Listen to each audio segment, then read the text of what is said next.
l'honorable député de Romont. Merci, M. le Président. Alors, effectivement, on l'a vu, ma collègue a bien répondu à ma question en mentionnant que le choix des frontières de ce parc sont vraiment mal choisis. Et d'ailleurs, j'ai ici une citation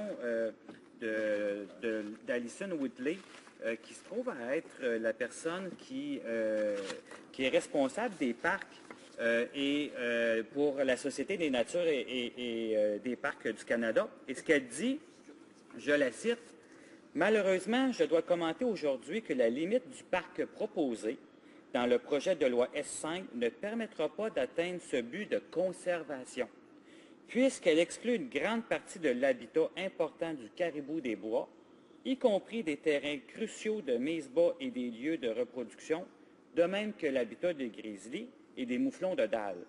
Elle exclut une partie importante de la petite rivière Nahanni, qui a un influent important de la rivière Nahanni Sud et qui comprend certains des habitats les plus importants de la région. » Alors, c'est Alison Woodley, directrice nationale du programme des parcs et sociétés pour la nature et des parcs du Canada, qui a dit ça lors de l'étude du projet au comité sénatorial.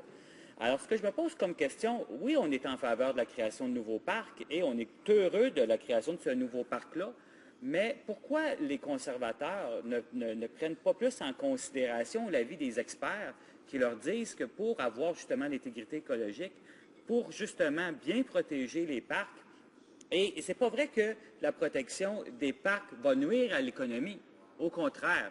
Donc, je vais laisser ma collègue répondre là-dessus, justement, comment est-ce que le gouvernement conservateur pourrait se rendre compte que la création de parcs est bon pour l'économie aussi.